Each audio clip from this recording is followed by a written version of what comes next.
welcome to my podcast Around the Wicket with my buddy Ryan Mayfield. My name is Vivek Vinayak, and good news is in Bengaluru, we have just been out of the lockdown, which means it's the 5th of May, and the government has eased its restrictions, but we're far from being safe. Can't say that about the United States of America. They're also under the lockdown. But guess what? This podcast is to kind of ease things out, lessen the tension of the atmosphere and talk about our passion for the game of cricket. And we're going to be joined in by a very special guest today on our show. He is the Turbinator. Singh is king. Any guesses about our guest for today? Well, it is none other than Paramveer Singh, who has played first-class cricket for India between the years 2011 and 2012. Param, correct me if I'm wrong. I've got some facts, all juggled up here. But he's our guest for us today on our show. What is happening, good friend Paramveer? Before that, Ryan and Paramveer have been friends for a long time. You guys have to catch up and say hi. Yeah, so I think this might actually be our first conversation with voices, right? Have we actually talked before this? No, Ryan. I think this is our first time we're actually speaking to each other. So we've been social media friends. We're both on Instagram, and so I don't know when it was, sometime back that we started messaging and talking about cricket and India and just kind of starting up a little bit of a friendship there. And so, yeah, excited to actually have a face-to-face conversation with you. Yeah, I'm excited too. Like anything regarding cricket is love.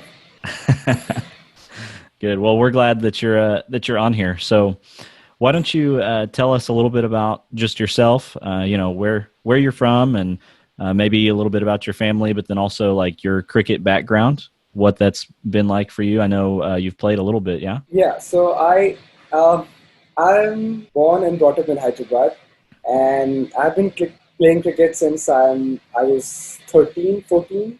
So I've represented Hyderabad in all the age groups, from under 14s to 15s to 17s to 19s, 21s, 25s, Ranji Trophy, T20s, 4 days and 1 days. Yeah. So I've represented university cricket also, and there's a lot of traveling all over India. And like the Ranji Trophy, I started playing from 2009 till 2012.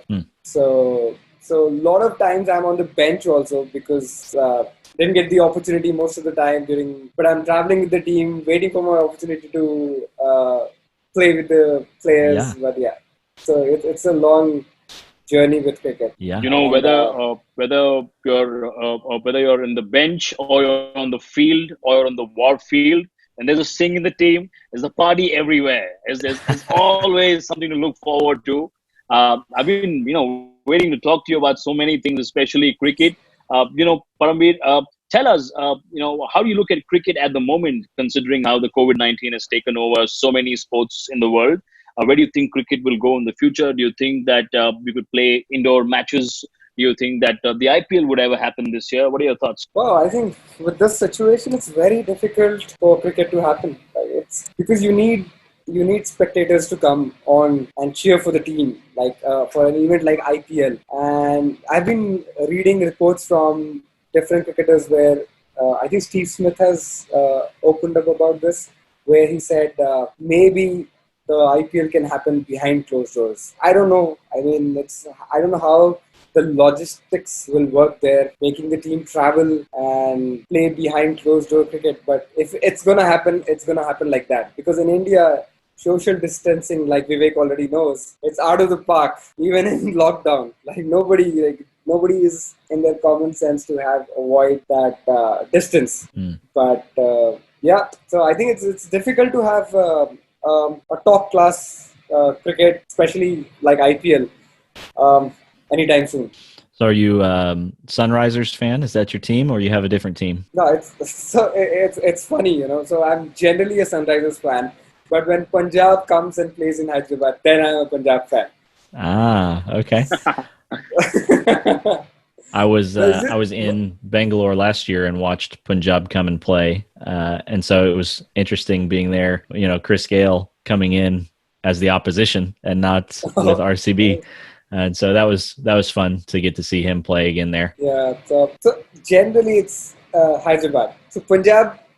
So what happens is when Punjab comes to Hyderabad, the whole family goes to the stadium. Like literally, we are 15, 20, all Punjabis there. We are literally dancing on the field, and like you have a crowd of about 15,000 people, and we are just a cluster of 15, 20 people jumping and shouting just for the fun of it. It doesn't matter who is winning. We're just there for fun. Yeah. So, like generally, our attitude is just have fun. Like so, Yeah. It's funny, Ryan. that's, It's funny, Ryan, that you spoke about watching a match between RCB and Kings 11 Punjab last year. I remember as journalists when we used to watch the auction at ITC Gardenia, Bangalore. All my press colleagues used to say, we want to go watch Kings 11 auction. We want to watch Kings 11 auction. And I wonder, like, what's there to see Kings 11 auction? They say, we want to see Preeti Zinta. I don't want to see Vijay Mallya or anybody else. So there's to be a big demand, probably, to watch the auctions and watch Preeti Zinta as well. That was pretty much fun. But talking about Chris Gale, I think the credit should go to Virender Sehwag. I think it was a last minute decision by him to just kind of include Chris Gale because he went unsold even till the third round. And kudos to him that we were able to see Gale again, the universe boss. Not with RCB, but I mean, again, bad luck for RCB. I mean, he was not playing towards the end very well, but the moment he went to another team, he started belting the ball again. Yeah. So, Paramveer, tell us some of your favorite players. Who are favorite batsmen, bowlers? Give us some of your favorites. wow, I've always been inspired by Shane Warne because I'm a leg spinner myself. So Shane Warne was the inspiration because he's a big turner of the ball. So, and the way he attacked the batsman, because leg spin is a very difficult art. If you guys have ever tried leg spin, like it could Absolutely, be yes. morally demotivating.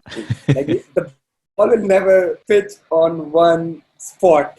Like it's a huge target. You need to be so strong to bowl a leg spin. And fortunately or unfortunately, I was bowling leg spin, and I know the struggles I've gone through to bowl that. And Shane Warne, with his attacking personality, like he just takes on any batsman. So especially during first IPL when nobody expected Rajasthan to win, he came out of nowhere and lifted the cup, right? And his captaincy, his intelligence, it's just out of the blocks. And then as for a batsman, then I love AB de Villiers. Like I mean, can you have any better batsman than him? Like, especially in T20s. Oh God, like you can trust him.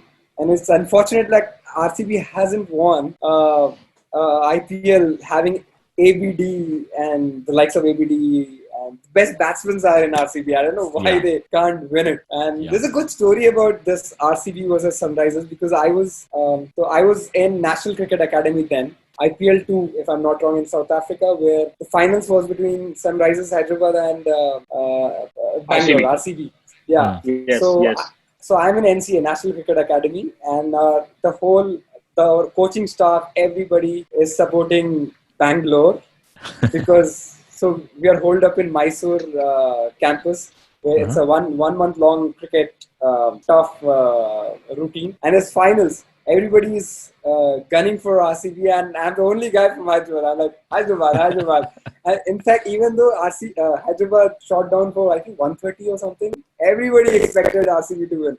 In the end, Hyderabad won. Like, it was crazy. Yeah.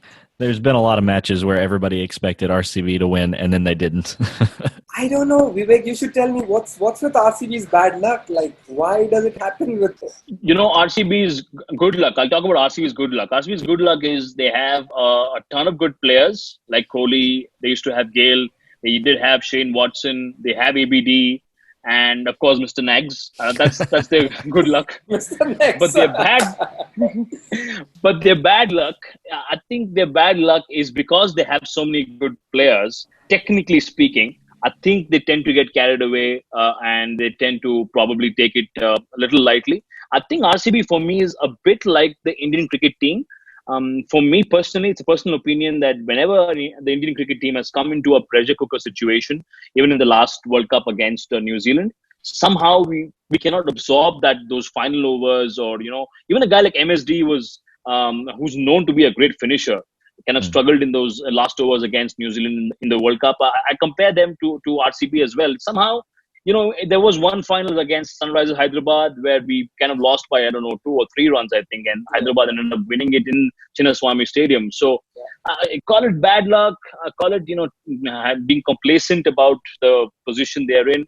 I mean, it's been 10 seasons, man. Even Gautam Gambhir, and we discussed this in the previous episodes, Ryan, that even Gautam Gambhir said that you can be a Virat Kohli, but if you cannot win a trophy for the 10 seasons, then there's something seriously wrong with the decisions the management is doing in choosing the players. It's high time RCB kind of did that first victory. It's been 10 years. Come on, man. Come on.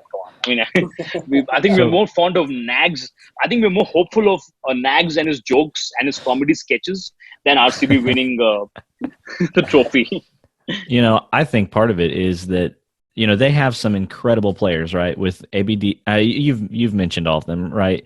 They have so many incredible players, but I think they've almost got too many big name players, because what happens with RCB is they have 3 or 4 players that are just top cricketers in the world, but then to make up for that, then they have 4 or 5 other players on the team that you're like, why are they here? What are they doing? And I don't mean any disrespect towards those players. Obviously, anybody who's getting in the IPL is going to be a good cricketer. But when you're playing against literally the best players in the world, right?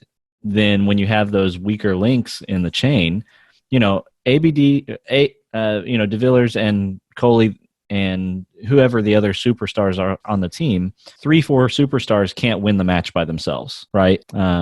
Cricket's a 360-degree game. And so if you've got your good players in one spot, then you just hit the ball to a different spot on the field. And you wait. You play defensive on the good bowlers that are there, and then you target the ones that are not as good. And so I think that's maybe where RCB has had some trouble, is they've really went after the biggest names, with even like Gale. Gale's a great example of this, because the amount of money and time that RCB spent on Chris Gale for the amount of return over the past 3-4 seasons, it doesn't match up, and so they could have spent that money and time investing in other players as well. And so I think that for me is a big part of it. They have to overcompensate with other players.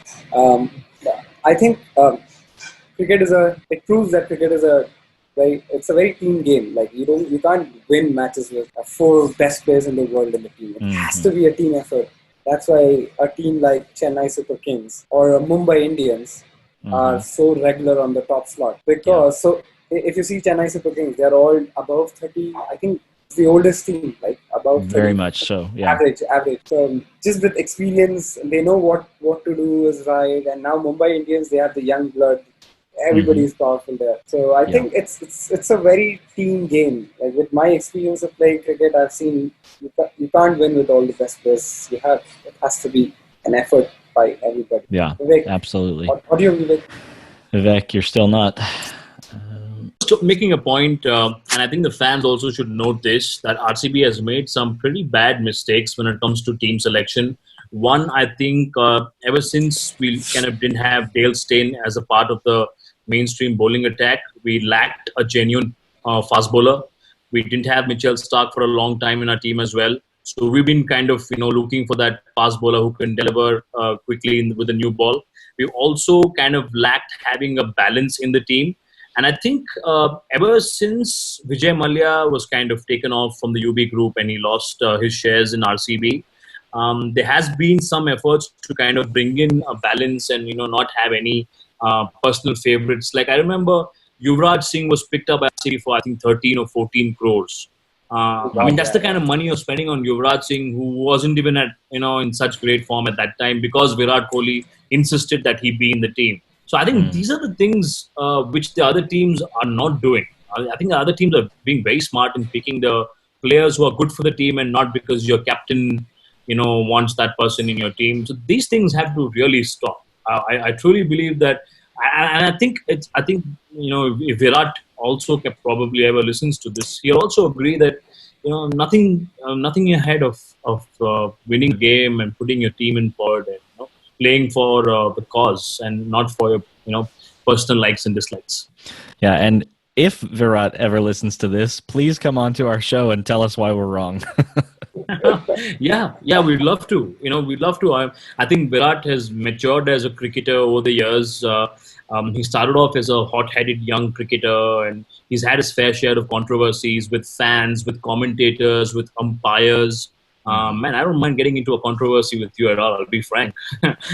you know, it'll be cool for us. And it'll also be cool to kind of talk to you. I've only seen Virat. I used to be in a phase as a journalist, not even clicking photos with popular cricketers because I thought I was a journalist and that's not my job. I'm not a fan, but now I'm not a journalist. Yeah. Now I'm a podcast host and I deserve to take some pictures. So Virat, hopefully you listen to this conversation.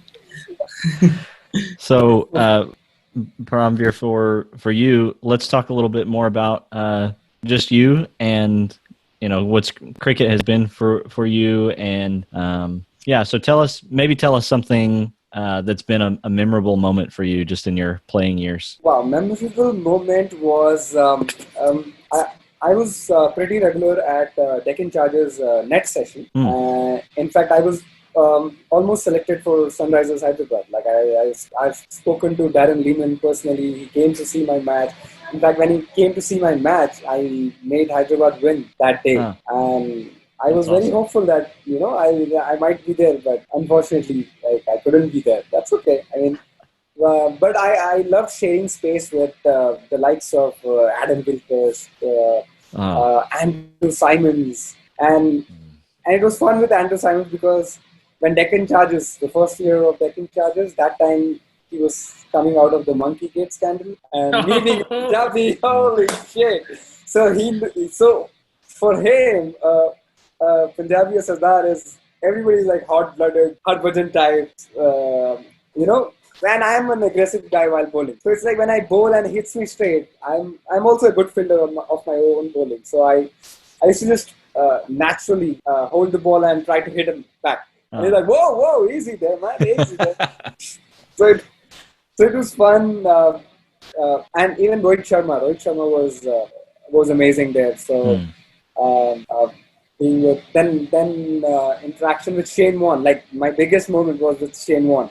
Wow. Then I went to Rajasthan Royals camp and I got to bowl with him in the first IPL in Hyderabad. It was fun seeing him right up close, like the legend himself bowling, and I'm bowling with him. I'm like cheering. Oh my god! I'm so excited. So that's awesome. That was amazing. I mean, that experience, just being with these guys, and then after that, then every time I've been with Indian cricket team, like I've bowled to their nets, then I've interacted with Sachin Tendulkar, Sehwag, like the whole Indian setup. Wow. Like the amount of discipline Sachin Tendulkar commanded even in 2010, 9-10 when he's playing test cricket. Like that, I mean, hats off. Somebody needs to be that passionate. Like he has achieved everything and he's still in the nets batting for 1 hour, 1.5 hours, like he's not giving up. That guy and Rahul Dravid, insane. And the most craziest man would be Virendra Sehwag.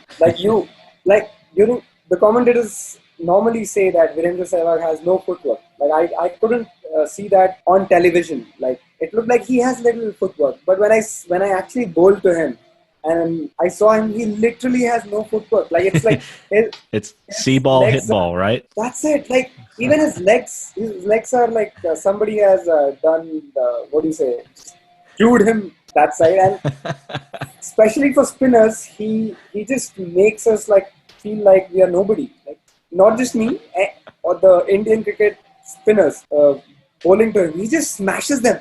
Like it's just, hey, what are you bowling? What are you bowling? Like literally no respect for spinners. Virendra Sehwag. And I don't know why. Like I've heard his podcast on YouTube, and he says he doesn't consider spinners as bowlers. It seems. It's hilarious. I mean, which are the batsmen you would know in world cricket? And if you're a cricket lover, you'll relate to this. You're on 294 in Pakistan. A country which India has so much history with, and you hit a 6 to reach 300. I mean, there are very few batsmen who I know would do that, who are so fearless, who play for the game, not really for the numbers. I mean, to get 300 with a 6 in Pakistan is, that's something which really defines who Virender Sehwag is. Fearless batting by the man. Yeah, you're a fearless man. Yeah. So let's change gears just a little bit for the kind of the final piece of this. I want to talk a little bit about how we actually came into contact in the first place was actually not so much through cricket, but you're a photographer. So talk to us Yeah. about that. So I always loved photography since my engineering days. But I couldn't concentrate on that because my whole life was cricket, like getting up, playing 3-4 hours, coming home, eating food, sleep for 1-2 hours, then get back to the ground in the evening. Like literally, it was that. And then in 2012, I had this back injury when, especially that time, I was speaking up. Like my cricket was on the top of the game. I was like, yes, that is where I thought I would go to the next level, and I got this severe back injury. And then I couldn't play cricket. Then I have a lot of time. And then what should I do? I always loved photography, and that's how photography started. And I think Instagram was a huge bonus for me because there I met a lot of like-minded people. Like everybody is taking pictures, then back and forth conversation. How did you do this? And I met a lot of cool people on this platform, including now Ryan. So it's amazing how this community is. Like I've not made friends like that in my real life because my social circle was just limited to my cricketers. But I don't want to be with them all the time. Like even outside cricket, I want to have my own set of friends. Yeah, and that's how photography made me open up my horizons and meet a lot of people from different backgrounds, from different countries. Yeah.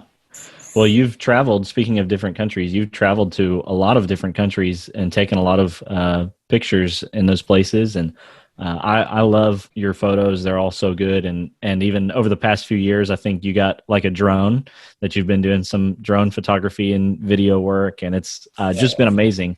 So where has been your favorite place that you've traveled to take some photos? Kashmir. Kashmir is so beautiful. Like I've been to exotic places like Ladakh. Few months back to Spiti Valley. They are very exotic. Like they are very harsh on your body. But Kashmir is very beautiful. It has its own charm. It's like a dreamland. It's like Switzerland, but with the Indian charm. Like I mean, not with the Switzerland roads per se, but it's beautifully untouched and it's different. It's amazing. The people are amazing. Everything is amazing. But location-wise, I love Bali, and I love Yosemite in US. I've been to Yosemite. I would love to stay there. Like unfortunately, I was there only for a day, and but I would love to camp there for 2-3 days, just have fun in that national park. So Yosemite is like the cleaner version or the advanced version of Ladakh. Like if Ladakh is raw, Yosemite is everything is polished. Like people are always disciplined and the roads are nice, everything. But in Ladakh, it's all dust. Like you build roads there because it's so remote. Yeah. Well, you went, I guess, at a good time because now, like with all the shut down everything, the national parks are just kind of being let go. So there's like garbage everywhere and things are not being maintained. And so it's a good thing you got to go. Like even then I feel in America, it's pretty clean. Like you say New York is very bad with their garbage. But when I went to New York, it was so nice compared to, because we're from India, right? We see garbage everywhere. But New York, I'm like, oh, it's nice. Like everything is nice. Yeah. I was in Paris in December, and we felt the same thing. So Paris is generally considered slightly unclean because of the migrants who kind of keep it like that. And we saw kind of a few people jumping over the ticket counters and not paying their tickets and going and kind of littering. But we were still Paris is better than India.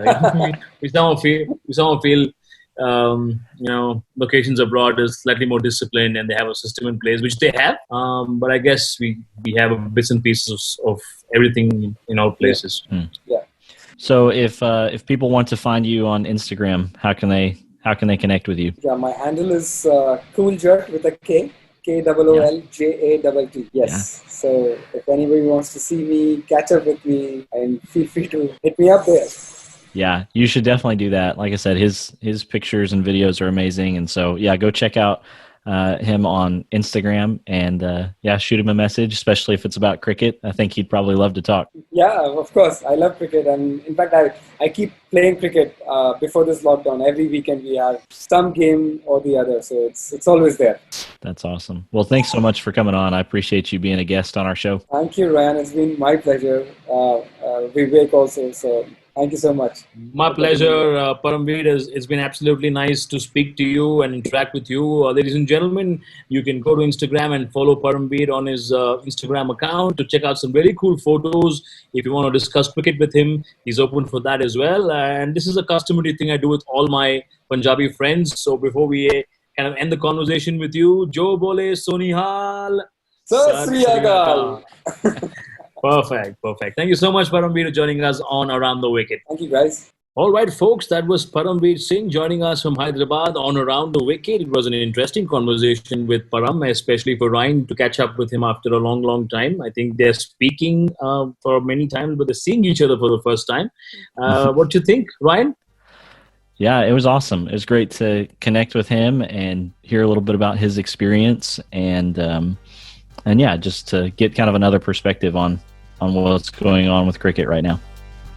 Absolutely. So thank you all for joining us on Around the Wicket. We're going to be bringing you some awesome content and interviews and guest appearances on the next coming episodes of our podcast. Until then, I want you guys to subscribe to our YouTube channel, follow us on Spotify, share our content if you like it, and give us all the love you can because we are unique. It's the only show, it's the only podcast where an American guy and an Indian guy come together to discuss about the game of cricket. Take it easy, and we'll see you on the other side.